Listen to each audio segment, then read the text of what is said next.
तो राज्य में 24 કલાકની અંદર 4 अलग अलग शहरों के જેમાં આગની મોટી ઘટના જે છે તે પ્રકાશમાં આવી। સૌથી પહેલા વાત સુરતની, તો સુરતમાં 30 કલાક બાદ આખરે જે આગ લાગેલી હતી તે આગ બુઝાઈ ગઈ છે, પરંતુ 800 થી વધુ દુકાનો આગની ચપેટમાં આવી ગઈ છે। તો બીજી તરફ રાજકોટમાં પણ આ પ્રકારે આગનો એક બનાવ બન્યો છે। વડોદરામાં પણ આગનો બનાવ બન્યો છે। વડોદરામાં બે અલગ અલગ જગ્યાએ આગનો બનાવ બન્યો કે જ્યાં એક બિલ્ડિંગમાં અલકાપુરી ઓફિસમાં આગ લાગવાનો બનાવ બન્યો હતો, તો સ્વિમિંગ પુલના એક વિસ્તારમાં પણ આગ લાગવાનો બનાવ બન્યો હતો। તો 24 કલાકની અંદર 3 એવા મોટા શહેરો કે જ્યાં 4 મોટી આગના બનાવો બનવા પામ્યા છે અને એક આગ જે સુરતની છે તેમાં 30 કલાકથી વધુ સમય લાગ્યો આગને બુઝાવવા માટેનો। અનેક ગાડીઓ જે છે ફાયર ફાઇટર્સની ગાડીઓ તે ત્યાં પહોંચી હતી અને આગને કાબૂમાં લેવાના પ્રયત્નો કરવામાં આવી રહ્યા હતા। અંતે 30 કલાકની જહેમત બાદ આખરે હવે એ આગ પર કાબૂ મેળવાયો છે।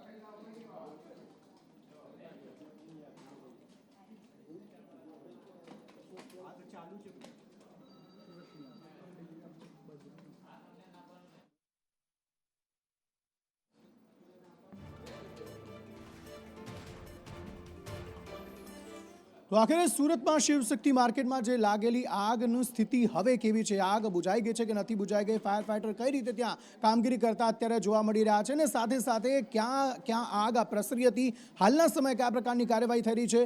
મનીષ પરમાર પાસેથી આ અંગે વધુ વિગતો મેળવીએ। Manish.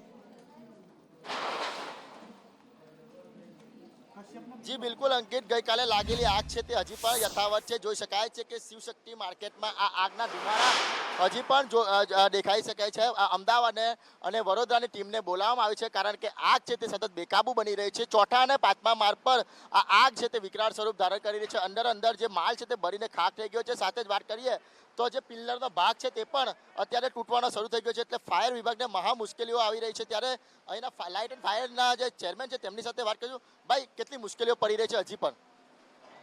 Light and ફાયરના vice chairman તરીકે મુશ્કેલીમાં લગભગ પહેલો બીજો ત્રીજો માર્ક ક્લિયર થઈ ગયો છે, પણ છેલ્લો ચોથો અને પાંચમો માર્ક છે એનું થોડું બાકી છે, પણ ટૂંક સમયમાં કામ થઈ જશે।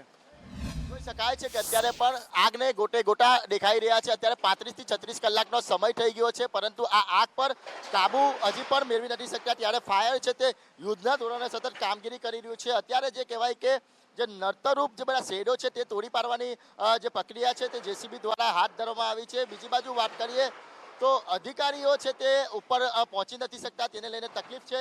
સાથે જ બીજી વાત કરીએ તો જે માલ છે, કાપડનો માલ, તે પણ હજી પણ જે બળી રહ્યો છે। સતત જે કહેવાય કે પાણીનો મારો ચલાવવામાં આવી રહ્યો છે। લાખો લીટર પાણી છે તે હજી પણ જે કહેવાય કે પાણી મારવામાં આવી રહ્યો છે, પરંતુ આગ છે તે કાબૂમાં નથી આવી રહ્યો। કરોડો રૂપિયાનું નુકસાન થઈ ગયું છે। આ 36 કલાકનો સમય થઈ ગયો છે, પરંતુ ફાયર વિભાગ તરફથી જે તમામ જે પ્રયત્નો છે તે અત્યારે આ પ્રમાણે કરવામાં આવી રહ્યા છે। એટલે જોઈ શકાય છે કે કઈ રીતના આ આગ પર કાબુ મેળવવાના તમામ જે પ્રયાસ છે તે અત્યારે ફાયર વિભાગ તરફથી કરવામાં આવ્યા છે। સુરત મહાનગરપાલિકા છે તે સતત કામગીરી કરી રહી છે, પરંતુ આ જે શિવશક્તિમાં लागेली આગ છે તે અંકિત હજુ પણ કાબુમાં નથી આવી। જી મનીષ, આભાર સમગ્ર માહિતી આપવા માટે। તો હજુ પણ કેટલીક જગ્યાએ આગ જે છે તે યથાવત જોવા મળી રહી છે। બહારથી આગ બુઝાઈ ગઈ, પરંતુ જેમ જેમ અંદર જઈ રહ્યા છે તેમ તેમ ચોથા અને પાંચમા માળે આગ હજુ પણ દેખાઈ રહી છે, જેને બુઝાવવા માટે અત્યારે 36 કલાક બાદ પણ પ્રયત્નો ફાયર ફાઇટર્સ દ્વારા સતત કરવામાં આવી રહ્યા છે। અને આ મામલે હવે રાજનીતિ પણ ગરમાઈ રહી છે। ગૃહ રાજ્યમંત્રીએ પણ પોતાની પ્રતિક્રિયા આપી છે, વરાછાના જે ધારાસભ્ય છે તેમણે પણ પોતાની પ્રતિક્રિયા આપી છે અને આ સમગ્ર મામલામાં અલગ અલગ નેતાઓ દ્વારા પોતાની પ્રતિક્રિયા આપવામાં આવી છે।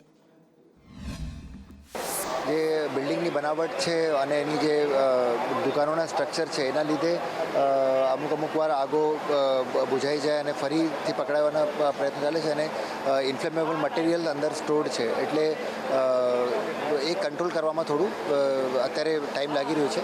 અત્યારે અમારું બધું જ ફોકસ જે છે એ આગ બુઝાવવા ઉપર છે અને ઓછામાં ઓછું નુકસાન કેવી રીતે થાય એના ઉપર આપણે ફોકસ કરી રહ્યા છીએ। બાકી બધી વસ્તુ જે છે પછી ફાયર ફાઇટર્સ ઓર્ગેનાઇઝ કરવામાં આવ્યા છે। તો ઘણા બધા મશીન્સ વગેરે મોબિલાઇઝ કરવામાં આવ્યા છે, હાઇડ્રોલિક પ્લેટફોર્મ્સ મોબિલાઇઝ કરવામાં આવ્યા છે। કોર્પોરેશનના સાથે બીજી જો પ્રાઇવેટ એજન્સીઝ છે એમના પણ ફાયર ફાઇટર્સ મોબિલાઇઝ કરવામાં આવ્યા છે। સતત વોટર ટેન્કર્સ મારફતે પાણીની સુવિધા ઉપલબ્ધ કરાવવામાં આવી છે, એટલે હર સંભવ પ્રયત્ન કરવામાં આવી રહ્યા છે। સાથોસાથ જો આજુબાજુના દુકાનો બંધ કરાવી દેવામાં આવેલા છે અને અત્યારે જો ડ્રોન કેમેરાઓના જો પોલીસના ડ્રોન કેમેરાઓ બી ફીડ આપી રહ્યા છે કોર્પોરેશનના ટીમના, જેથી આ સુનિશ્ચિત કરાવી શકાય કે આ આગ આજુબાજુ કિસી બિલ્ડિંગ में नहीं जाए અને અહીંયા જો આ બિલ્ડિંગમાં જો આગ લાગી છે એના ક્યાં ક્યાંથી વધારે જો ધુમાડા આગ નીકળે છે એના કંટ્રોલ કરી શકાય. મુખ્યમંત્રી ગઈકાલે જ આ ઘટનાથી ચિંતિત હતા અને અવારનવાર ફોન દ્વારા આ ઘટનાનું તપાસ લેતા હતા. અમારા CR પાટીલ સાહેબ અને રાજ્યના ગૃહમંત્રી પણ આખી રાત કલાક 2 કલાકે ફોન કરતા હતા કે ક્યાં પહોંચ્યું છે, કઈ અમે વધારે શું તંત્રની હેલ્પ કરી શકે તે માટે સતત ચિંતા વ્યક્ત કરતા. એક બિલ્ડિંગથી બીજા બિલ્ડિંગ સુધી આગ ન પ્રસરે એના માટેનું ફાયર તંત્ર કામગીરી કરી રહ્યું છે. પોલીસ કમિશનર, મ્યુનિસિપલ કમિશનર અને કલેક્ટર તમામ ત્યાં સ્થળ ઉપર હમણાં પણ ત્યાં જ હતા અને એના બેસ્ટ વધારા નવી ટેકનોલોજીથી જે કંઈ કરવાનું થાય એ પ્રમાણે આગ બુઝાવવાનો સરકારના અને SMCનો પ્રયાસ શરૂ છે. દુકાનો બંધ હોવાના કારણે જે હમણાં જે મારી મિટિંગની અંદર જે પહેલી જે પ્રાથમિક માહિતી આવી છે એ પ્રકારે દુકાનો બંધ હોવાના કારણે એક પછી બીજી દુકાન પણ છાપરાઓ જે આગળ બંધ હોવાના કારણે પાણી બી અંદર સુધી પહોંચાડવું બહુ તકલીફ પડી રહી હતી. પરંતુ આપ જોઈ શકો છો કે છેલ્લા 24 કલાકથી આપણી ફાયરની ટીમ બી ત્યાં ને ત્યાં જ છે અને બધા જ અધિકારીઓથી લઈને ચૂંટાયેલા પ્રતિનિધિ, મેયરથી લઈને સ્ટેન્ડિંગ ચેરમેન, બધા જ લોકો ત્યાં ને ત્યાં જ હાજર જ છે. વર્ષોથી ટેક્સ ભરીએ છીએ, મ્યુનિસિપાલિટી વેરો ભરી છે, ઇન્કમ ટેક્સ, બધા જ ટેક્સ ભરીએ છીએ. આજે અમારે તકલીફ પડી છે. તમે સરકારથી ગમે તે રીતે કોઈને લોનમાં છે તો લોનમાં રાહત આપે, વ્યાજમાં રાહત આપે, માર્કેટ ડેવલપમેન્ટ કરીને આપે, ગમે તે રીતે જે રીતે सरकार ने योग्य लगे इस तरह हमारी सहायता करे. सरकार से हम कहेंगे कि हमारी जो इंश्योरेंस की जो कंपनियां हैं, हमारी जो इंश्योरेंस है, उनसे प्रेशर या कहा जाए कि जल्दी से जल्दी हमारे इंश्योरेंस को पकाया जाए जिससे हमें आर्थिक सहायता मिले. દરેક રાજ્યમાંથી વેપાર ધંધા કરવા માટે લોકો અહીંયા આવે. તમામની ચિંતા સરકાર કરી રહી છે. સરકાર સંપૂર્ણપણે વેપારીઓ સાથે સંપૂર્ણપણે સહકારમાં રહેશે અને જે કંઈ બનતી મદદ થશે એ સરકાર કરશે. તો હાલ તો વેપારીઓ કહી રહ્યા છે કે સરકાર કોઈ સહાય કરી દે, કોઈ આર્થિક સહાય કરી દે. આ ઉપરાંત ધારાસભ્ય તેમણે પણ કહ્યું છે કે આગ બુઝાવવા માટે સતત પ્રયત્નો થઈ રહ્યા છે. ગૃહ રાજ્યમંત્રીએ પણ કહ્યું છે કે આગ બુઝાવવાના સતત પ્રયત્નો થઈ રહ્યા છે. પરંતુ આ તમામની વચ્ચે વેપારીઓની વહારે જે બિલ્ડર છે તે બિલ્ડર આવ્યા છે અને તેમણે નક્કી કર્યું છે કે આગામી 1 વર્ષ સુધી જ્યાં સુધી આ જે વેપારીઓ છે તેમને અન્ય કોઈ વૈકલ્પિક વ્યવસ્થા દુકાન માટેની નથી થઈ જતી ત્યાં સુધી તે ફ્રી દુકાનો જે છે તેમને ભાડે આપશે અને તેમને કોઈ પણ પ્રકારનું ભાડું તેના માટે ચૂકવવું નહીં પડે. શિવશક્તિ ટેક્સટાઇલ માર્કેટની અંદર આગ લાગી હતી અને આગની અંદર કેટલા વેપારીઓ છે તેને કરોડો રૂપિયાનું નુકસાન થયું હતું અને આ દુકાન પણ છે તે સંપૂર્ણ બનીને ખાક થઈ ગઈ હતી. ત્યારે તેમની વારે છે તે એક બિલ્ડર આવ્યા છે, તેમની સાથે વાત કરીશું. ભાઈ, આપનું નામ અને કઈ રીતના આ લોકોને મદદ કરશો તમે? मेरा नाम निर्मल जैन, पूर्व फोस्टा प्रमुख. मैं भी कपड़े का व्यापारी आज भी हूँ, साथ में मैं बिल्डर भी हूँ. मेरा नवनिर्मित साकेत टेक्सटाइल मार्केट अभी पर्वत पाटिया पर नया बना है. जो ये शिव शक्ति मार्केट में इतनी बड़ी अग्निकांड हुआ है, इन व्यापारियों को जब तक वैकल्पिक व्यवस्था नहीं होती है तब तक कोई भी चार्ज विदाउट एनी चार्ज इनको 200, 500, 1000 दुकान जितना रिक्वायरमेंट होगा उतनी दुकानें हम लोग इनको फ्री ऑफ चार्ज में देंगे. આ રીતના મદદ કરવાનું કારણ શું? जो व्यापारियों की शिव शक्ति मार्केट के जितने भी व्यापारी थे 90% लोगों को संपूर्ण उनका नुकसान हुआ है. इनको वैकल्पिक व्यवस्था नहीं हो तब तक इनका व्यापार सुचारू रूप से चालू रहे और इनको किसी जात की तकलीफ नहीं हो. इसके लिए हमारे मन में आया कि इनको हमारे मार्केट में फ्री में दुकान दी जाए विदाउट एनी चार्ज. कहाँ पे कॉम्प्लेक्स पड़ता है और कितनी दुकानें आप इनको मदद करेंगे? पर्वत पाटिया कबूतर सर्कल पे मेरा मार्केट तैयार है. उसमें 2200 दुकानें हैं. इन लोगों को यहाँ पे करीब 800 दुकानें ऐसा मेरा सुनने में आया है. इन लोगों को 500, 1000, 800 दुकान जितना चाहिए उतना हम वैकल्पिक व्यवस्था नहीं हो 4 महीना, 6 महीना, 8 महीना, 12 महीना तब तक हम इनको फ्री में दुकान देंगे, उसका कोई चार्ज नहीं लेंगे. मैं ब्रोकर एसोसिएशन का प्रेसिडेंट हूँ, अमित शर्मा खंडेला मेरा नाम है. मैंने निर्मल भाई से आग्रह किया सुबह कि मैं अब आए हैं, इन्होंने मेरा आग्रह शहर स्वीकार किया. तो बिल्डर ब्रोकर एसोसिएशन मिलकर किसी भी ब्रोकर से कोऑर्डिनेट करेंगे. आगे की व्यवस्था जो भी है हम सामूहिक मिलकर निर्मल भाई के यहाँ से उनको दुकान જે કહેવાય કે ટેક્સટાઇલ વેપારીના વહારે આવ્યા છે ને તેમણે આશ્વાસન આપ્યું છે કે આ જે તમામ જે ભોગ બનનાર છે તેમને અન્ય એક વૈકલ્પિક રીતના જે વેપાર દુકાન અને ઓફિસ ફાળવવામાં આવશે. કેમેરા પર્સન અજીત પટેલ સાથે મનીષ પરમાર, સંદેશ ન્યૂઝ, સુરત. તરફ સુરતમાં આગ લાગવાનો સિલસિલો હજુ પણ યથાવત જોવા મળી રહ્યો છે. શિવશક્તિ માર્કેટમાં લાગેલી આગ હજુ પણ બુઝાઈ નથી. કેટલીક જગ્યાએ હજુ પણ આગ જે છે તે લાગેલી છે. તેવામાં હવે વધુ એક આગનો બનાવ બન્યો છે સુરતમાં, અને તે પણ BRTS બસમાં. સુરતમાં BRTS બસમાં ભડભડ આગ લાગી, અને તેમાં જો કે સદનસીબે નિયોલ ચેકપોસ્ટ પાસે આ બનાવ બન્યો છે. જો કે સદનસીબે તેમાં કોઈ મુસાફર સવાર નહોતું, જેને પગલે જાનહાનિ નથી થઈ. ઇલેક્ટ્રિક બસ છે આ, અને કોઈ કારણસર તેમાં આગ લાગી હતી. આખી બસ બળીને ખાખ થઈ ગઈ છે. આગ પર કાબુ ચોક્કસપણે મેળવી લેવાયો છે, પરંતુ આ સમગ્ર મામલે એક વિડીયો પણ સામે આવ્યો છે, જ્યારે આગ જે છે તે ભડકે બળી હતી. આ સમગ્ર મામલે વધુ માહિતી આપી રહ્યા છે આઝમ સાલે. જી આઝમ. સોશિયલ મીડિયામાં જે વિડીયો વાયરલ થઈને સામે આવ્યો છે એ બોમ્બે માર્કેટથી કરોડરા જવાનો જે રસ્તો છે, અને ત્યાં જે નિયલ ચેકપોસ્ટ આવી છે ત્યાંના આ દ્રશ્ય તમે જોઈ રહ્યા છો. BRTS બસ સંપૂર્ણપણે આગની ચપેટમાં આવી ગઈ હતી, અને ત્યારબાદ સંપૂર્ણપણે બળીને ખાખ થઈ ગઈ છે. ફાયરની ટીમ ઘટના સ્થળે પહોંચી હતી અને આગ પર કાબુ મેળવવાનો પ્રયાસ કર્યા હતા, પરંતુ ઘણું મોડું થઈ ગયું હતું. સદનસીબે BRTS બસની અંદર માત્ર ડ્રાઈવરની હાજરી ઉપસ્થિતિ હતી અને અન્ય કોઈ પ્રવાસી ના હતા. આ ઘટનાની અંદર કોઈ જાનહાનિ કે ઈજા ના થતા એક મોટી દુર્ઘટના ટળી છે. જી સમાચારો તરફ આગળ વાત કરીએ તો ગીર સોમનાથમાં વધુ એક વખત દાદાનું બુલડોઝર ફર્યું છે, અને અનેક એવી જગ્યાઓ કે જ્યાં ગેરકાયદે બાંધકામ કરી દેવામાં આવ્યા હતા ત્યાં બુલડોઝર ફેરવી દેવામાં આવ્યું છે. સોમનાથ રેલવે સ્ટેશન નજીકના જે દબાણો છે તે હટાવાયા છે.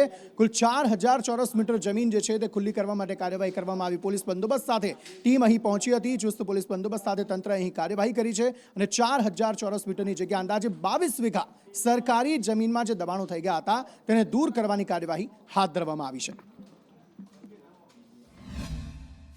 સોમનાથ મહાદેવ મંદિર નજીક પ્રભાસ પાટણના સર્વે નંબર 831માં તંત્ર દ્વારા આજે ફરી ડિમોલેશનની કામગીરી હાથ ધરવામાં આવી છે. આપ જે દ્રશ્ય નિહાળી રહ્યા છો તે સોમનાથ રેલવે સ્ટેશન નજીક આવેલી સરકારી સર્વે નંબર 831ની આ જગ્યા છે.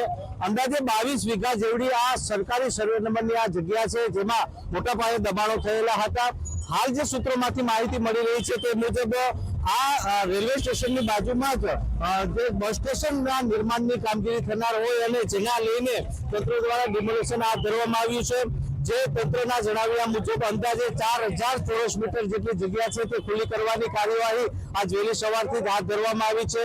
અંદાજે 6 જેટલા JCB મશીન અને 12 જેટલા ટ્રેક્ટરોની મશીનરી અને ચુસ્ત પોલીસ બંદોબસ્ત સાથે કાર્યવાહી હાથ ધરવામાં આવી છે. નોંધનીય છે કે ગઈકાલે રાજ્યના ગૃહમંત્રી અને વાહન વ્યવહાર મંત્રી હર્ષ સંઘવી આ વિસ્તારની મુલાકાતે આવ્યા હતા, અને આ સ્થળની વિઝિટ પણ કરી હતી. અને આ વિસ્તારમાં નવું સોમનાથનું બસ સ્ટેન્ડ બનવા જઈ રહ્યું છે, અને તેના માટે જ અંદાજે 4000 ચોરસ મીટર જેટલી જગ્યા છે તે ખુલ્લી કરવામાં આવી રહી છે. રાકેશ આહિર, સંદેશ ન્યૂઝ, ગીર સોમનાથ.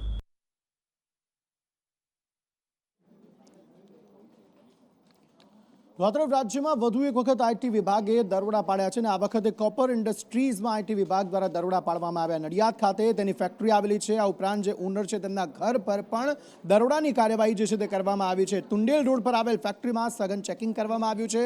મોટી સંખ્યામાં IT વિભાગના જે કર્મચારીઓ છે તે આ દરોડાની કાર્યવાહીમાં જોડાયા છે. કોપર મેટલ સ્ક્રેપ ફેક્ટરી ઉપર IT વિભાગ દ્વારા દરોડા પાડવામાં આવ્યા છે. રાજસ્થાનની માલિકના મકાન અને ફેક્ટરી બંને પર દરોડા પાડવામાં આવે છે. કરુણેશ પંચમેદી પાસેથી આ અંગે વધુ વિગતો મેળવીએ. જી કરુણેશ.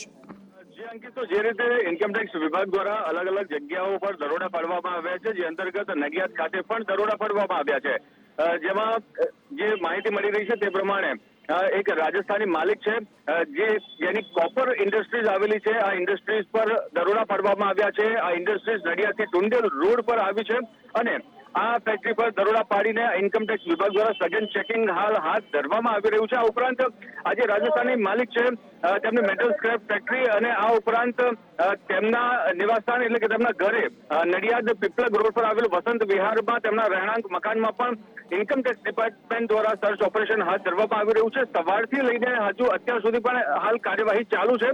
હવે આગળ શું બહાર આવે છે તે હવે જોવાનું રહેશે. જી કરુણેશ, આભાર સમગ્ર માહિતી આપવા માટે. જો કે IT વિભાગના દરોડાને પગલે અલગ અલગ અન્ય ઇન્ડસ્ટ્રીઝના જે લોકો છે તેમનામાં પણ ફફડાટ જોવા મળી રહ્યો છે. જે ખાસ કરીને ઘર ચોરી કરે છે તેમનામાં ખાસ ફફડાટ જોવા મળી રહ્યો છે. સમાચારો તરફ આગળ વાત કરીએ તો ગૃહમાં આજે કાટ લાગેલી સાયકલોનો મુદ્દો જે છે તે ગુંજ્યો હતો, અને એ રીતે ગુંજવામાં આવ્યો કારણ કે સંદેશ ન્યૂઝ દ્વારા વર્ષભર જે અલગ અલગ જગ્યાએ સાયકલો જે છે તે સરકારી સાયકલો કે જે વિદ્યાર્થીનીઓને આપવાની હોય છે તે સાયકલો કાટ ખાધેલી હાલતમાં જોવા મળી હતી, અને તેનું કોઈ ઉપયોગ ઉપયોગ જ નહોતો થઈ રહ્યો અને પૈસાનું પાણી થઈ રહ્યું હતું. આ મામલે જ્યારે સંદેશ ન્યૂઝ દ્વારા સતત અહેવાલ બતાવવામાં આવ્યા ત્યારે આ મુદ્દો આજે ગૃહમાં પણ ગુંજ્યો છે, જે મામલે ગૃહ રાજ્યમંત્રીએ પોતાનો જવાબ પણ આપ્યો. તેમણે કહ્યું છે કે કોઈ ગોડાઉનમાં કે અન્ય જગ્યાએ આ સાયકલોને ન રાખી શકાય તે પ્રકારનું નિવેદન તેમણે આપ્યું. કાટ લાગેલી સાયકલ ઉપર કલર કરીને વિદ્યાર્થીઓને અપાય છે તેવું પણ નિવેદન તેમણે આપ્યું. એમણે કહ્યું કે સાયકલ પર કલર કરીને વિદ્યાર્થીઓને આપવા માટે સૂચન જે છે તે કરવામાં આવી રહ્યું છે. આવનાર વર્ષમાં સાયકલ વિતરણમાં વિલંબ નહીં થાય તેવી પણ બાંહેધરી તેમના દ્વારા આપવામાં આવી છે. સંદેશ ન્યૂઝે વર્ષભર આ પ્રકારનો જે મુદ્દો છે તે અહેવાલ તરીકે દર્શાવ્યો હતો અને ત્યારબાદ આ મુદ્દો જે છે તે ગૃહમાં આજે ગુંજ્યો છે, જેના પર ગૃહ રાજ્યમંત્રીએ પોતાનો જવાબ આપ્યો. સરસ્વતી સાધના યોજના જેને પગલે અલગ અલગ વિદ્યાર્થીઓને આ રીતે સાયકલ આપવાની હોય છે, પરંતુ તે અપાય નહીં. 1 વર્ષ 2 વર્ષ સુધી એ સાયકલો એમની એમ જ પડી રહી, કાટ લાગી ગયો ને તેને ભંગારમાં તેને વેચી દેવામાં આવી હતી. એ મામલાને લઈને આ મુદ્દો જે છે તે ગૃહમાં ગુંજ્યો હતો. કશ્યપ જોશી પાસેથી આ અંગે વધુ વિગતો મેળવે. જી કશ્યપ. સરસ્વતી સાધના યોજના હેઠળ જે વિદ્યાર્થીનીઓ છે તેને સાયકલ સરકાર દ્વારા ફ્રી આપવામાં આવે છે, પરંતુ આ જ મુદ્દે પ્રશ્નોત્તરી કાળ દરમિયાન વિપક્ષ દ્વારા હોબાળો મચાવવામાં આવ્યો હતો અને વર્ષ 2023 અને 24માં એક પણ સાયકલ વિતરણ ના થયું હોવાનો આરોપ તેમના દ્વારા લગાવવામાં આવ્યો હતો. મહત્વનું છે કે હર્ષ સંઘવી છે તેના દ્વારા આ અંગે જવાબ આપવામાં આવ્યો હતો અને તેમના દ્વારા કહેવામાં આવ્યું હતું કે કેટલીક ટેકનિકલ ખામીઓના કારણે આ વર્ષે સાયકલ વિતરણમાં થોડો વિલંબ થયો છે, પરંતુ આગામી વર્ષમાં આ વિલંબ નહીં થાય. તેમણે એ પણ જણાવ્યું હતું કે મોટી સંખ્યામાં સાયકલનો જથ્થો મંગાવવામાં આવે છે અને તેના કારણે તેને કોઈ ગોડાઉનમાં ના રાખી શકાય ને તેના કારણે જે ખુલ્લામાં સાયકલ રાખવામાં આવી હતી ને વરસાદના કારણે તેમાં કાટ લાગી ગયો છે અને ફરી એક વખત સાયકલ જે છે તેને કલર મારી અને વિતરણ કરવામાં આવશે, પરંતુ આ અંગે કોઈ કૌભાંડ નથી થયું. જે પ્રમાણે સાયકલ વિતરણ વર્ષોથી કરવામાં આવે છે અને આ યોજના હેઠળ આગામી સમયમાં પણ આ કામગીરી જે છે તે ચાલુ રાખવામાં જ આવશે અને આગામી સમયમાં વિલંબ ના થાય તેની તકેદારી પણ રાખવામાં આવશે. જી. બીજી તરફ વડોદરાની MS યુનિવર્સિટીમાં પણ વિદ્યાર્થીઓ દ્વારા હોબાળો મચાવવામાં આવ્યો ને કારણ એ હતું કે પરીક્ષા હતી, પરંતુ પરીક્ષા પૂર્ણ થાય તેના 15 મિનિટ પહેલા જ તેમના જે પેપર છે તે લઈ લેવામાં આવ્યા હતા, જેને પગલે ડીન સુધી રજૂઆત જે છે તે કરવામાં આવી હતી. પ્રાધ્યાપકો વિરુદ્ધ આક્ષેપ જે છે તે વિદ્યાર્થીઓ દ્વારા કરવામાં આવ્યા કે કારણ વગર જ આ 15 મિનિટ વહેલું પેપર જે છે તે લઈ લેવામાં આવ્યું. ઘણા બધા વિદ્યાર્થીઓનું ચાલુ પરીક્ષાની અંદર પેપર લઈ લેવામાં આવ્યું.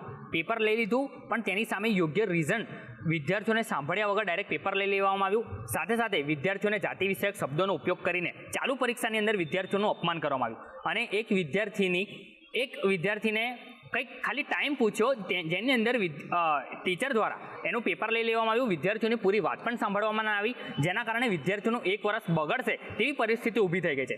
જેના કારણે આજે અમે ડીન સરને રજૂઆત કરવા માટે આવ્યા છે કે જે ટીચરોએ જે વિદ્યાર્થીઓનું ચાલુ પરીક્ષાની અંદર જાતિ વિષયક શબ્દો બોલીને તેમનું અપમાન કર્યું છે તેવા શિક્ષકોને સસ્પેન્ડ કરવા જોઈએ. એમાં મારું પણ એક પેપર ખોટી રીતે લઈ લેવામાં આવ્યું. એમાં મેડમનો આક્ષેપ છે કે બાજુમાંથી ચોરી કરીને લખે છે, બાજુમાં તો બીજા સબ્જેક્ટનું પેપર હતું તો હું ચોરી શું કામ કરીશ. અને એમ એક બાજુ કહે છે કે વિશ્વવિખ્યાત યુનિવર્સિટી, તો વિશ્વવિખ્યાત યુનિવર્સિટીના વિદ્યાર્થીઓ 30 માર્કની MCQની એક્ઝામમાં ચોરી શું કામ કરશે. એમને આ MS યુનિવર્સિટીનું નામ નથી વધ્યું અને આ યુનિવર્સિટીના ટેમ્પરરી સ્ટાફના ટીચરો ખોટી રીતે દાદાગીરી કરીને પેપર લઈ લીધા છે. ના, જાતિ વિષય તો કન્સિડર ન થાય, પણ જે છોકરાઓના પેપર લેવામાં આવ્યા છે અને એ છોકરાઓને અમે લખાણમાં એક કમ્પ્લેન મંગાવી છે અને લખાણમાં કમ્પ્લેન માંગ્યા પછી અમારી જે ફેકલ્ટી લેવલે જે અમે ભેગા મળીને ડિસિઝન લઈશું એ સ્ટુડન્ટના ફેવરમાં યોગ્ય ડિસિઝન જે લેવાશે એ લઈ લઈશું. અમદાવાદમાં વધુ એક વખત ચેઇન સ્નેચિંગને અંજામ આપવામાં આવ્યો છે. કાયદો વ્યવસ્થાની સ્થિતિ જે છે તે સતત કથળી રહી છે, તે પ્રકારના મામલાઓ વારંવાર સામે આવી રહ્યા છે. તેવામાં અમદાવાદમાં ફરી એક વખત આ પ્રકારનો મામલો સામે આવ્યો છે, જેમાં ચેઇન સ્નેચિંગને અંજામ આપીને ભાગતા જે શખ્સો છે તે CCTV કેમેરામાં કેદ થઈ ગયા છે. અમદાવાદના કૃષ્ણનગરમાં આ બનાવ બનવા પામ્યો છે. આ સમગ્ર મામલે વધુ માહિતી મેળવીએ જિગ્નેશ પટેલ પાસેથી. જિગ્નેશ. અંકિત, જે બનાવ છે તે અમદાવાદના કૃષ્ણનગર વિસ્તારનો છે કે જેમાં ગઈકાલે વહેલી સવારે સૂર્યકાંતભાઈ વ્યાસ નામના જે સિનિયર સિટીઝન છે તે એક મોર્નિંગ વોક કરવા નીકળ્યા હતા અને તે જ સમયે બુકાનીધારી બંને જે બાઇક ચાલક છે તે આવ્યા, તેમની પાસે ઊભા રહે છે અને તેમના ગળામાં પહેરેલી મગમાળા હતી તે ખેંચી અને જતા રહે છે. જે મામલે કૃષ્ણનગર પોલીસે આ CCTVના આધારે ગુનો નોંધ્યો છે અને 2,10,000 રૂપિયાની જે સોનાની તેમના ગળામાં પહેરેલી મગમાળા હતી તે લૂંટવી અને જનાર બે જે બાઇક ઉપર આવેલા જે તત્વો છે તેમના વિરુદ્ધમાં ગુનો દાખલ કર્યો છે અને તેમને શોધખોળ માટેની કવાયત શરૂ કરી છે. જે આભાર સમગ્ર માહિતી આપવા માટે. તો અમદાવાદમાં હવે આ મામલાઓ જાણે સામાન્ય બની ગયા હોય તે પ્રકારે આ પ્રકારના દ્રશ્યો જે છે તે વારંવાર સામે આવી રહ્યા છે. સીસીટીવી દ્રશ્યો જે છે આ ઘટનાના સામે આવે કે જેમાં દેખાઈ રહ્યું છે કે આ વૃદ્ધના ગળામાંથી એ ચેન તોડીને આ શખ્સો ફરાર થઈ રહ્યા છે. સમગ્ર મામલે સીસીટીવીના આધારે પોલીસે હવે કાર્યવાહી પણ શરૂ કરી છે. સરકારી શાળાઓમાં વિદ્યાર્થીઓ પાસે મજૂરી કરાવાય, કામ કરાવાય તે પ્રકારના દ્રશ્યો વારંવાર સામે આવે છે, પરંતુ આ વખતે ખાનગી શાળામાં વિદ્યાર્થીઓ સાથે કામગીરી કરાવાઈ, બેગનું વિતરણ કરાવાયું તે મામલો સામે આવ્યો છે.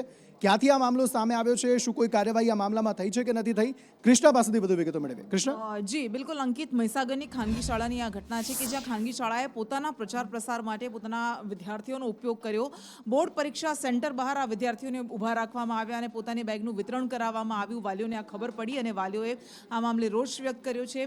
એમનું એવું કહેવું છે કે અમારા બાળકોનું ભણતર બગાડવામાં આવી રહ્યું છે અને એમની પાસે આવી રીતે મજૂરી કરાવવામાં આવી રહી છે. શાળા સામે અત્યાર સુધી કોઈ ફરિયાદ દાખલ કરવામાં નથી આવી. જો કે તંત્રના મામલે આ મામલો ધ્યાનમાં આવ્યો છે અને હવે આગળ કાર્યવાહી કરવામાં આવશે. પરંતુ જે બાળકોને ભણાવવાના હોય, સરકારી શાળાઓમાં પણ વારંવાર જોતા હોઈએ છીએ કે બાળકો પાસે સાફ સફાઈ કરાવવામાં આવતી હોય છે. ઘણી બધી વખતે બાંધકામના તગારા પણ ઉંચકતા હોય છે, એવું આપણે જોતા હોઈએ છીએ. પરંતુ આ ખાનગી શાળા કે જ્યાં મસમોટી ફી ભરીને વાલીઓ પોતાના બાળકોને મોકલતા હોય છે, ખાનગી શાળા પોતાના પ્રચાર પ્રસાર માટે, પોતાના સ્વાર્થ માટે વિદ્યાર્થીઓનો ઉપયોગ કરી રહી છે. અંકિત, આગળ વાત કરીએ તો એક તરફ રાજ્યમાં જે ઠંડીનું મોસમ હતું તે હવે જતું રહ્યું છે ને જે કાળઝાળ ગરમી છે તેની શરૂઆત લગભગ થઈ ચૂકી છે તે પ્રકારના દ્રશ્યો જે છે રાજ્યમાં જોવા મળી રહ્યા છે. ગરમી યથાવત છે. 2 થી 3 ડિગ્રીનો રાજ્યમાં અલગ અલગ જે જિલ્લાઓ છે તેમાં તાપમાનમાં વધારો થયો છે. આખરે ક્યાં કેટલું તાપમાન અત્યારે નોંધાઈ રહ્યું છે અને આગામી સમયમાં કેવી સ્થિતિ રહેવાની છે ગરમીને લઈને, આયુષી યાજ્ઞિક પાસેથી વધુ વિગતો મેળવીએ. આયુષી.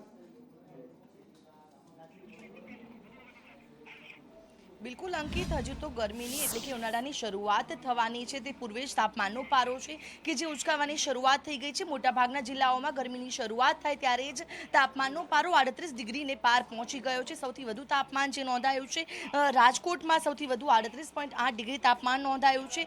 રાજ્યમાં મહત્તમ તાપમાન છે તેમાં 2 થી 3 ડિગ્રી સુધીનો વધારો છે તે થઈ ગયો છે. જે રીતે પવનોની દિશા બદલાઈ રહી છે, ગરમ પવનો ફૂંકાવાની પણ હવે શરૂઆત થવાની છે. ત્યારે તે પૂર્વે અમદાવાદ સહિત મોટાભાગના જિલ્લાઓની અંદર તાપમાનનો પારો ઉચકાયો છે. જો તાપમાનના આંકડા પર નજર કરીએ તો Rajkot 38.8 degree, Surat 38.4 degree, Amreli 38.1 degree, અમદાવાદમાં 36.8 ડિગ્રી, વડોદરા 36.8 ડિગ્રી તાપમાન નોંધાયું છે.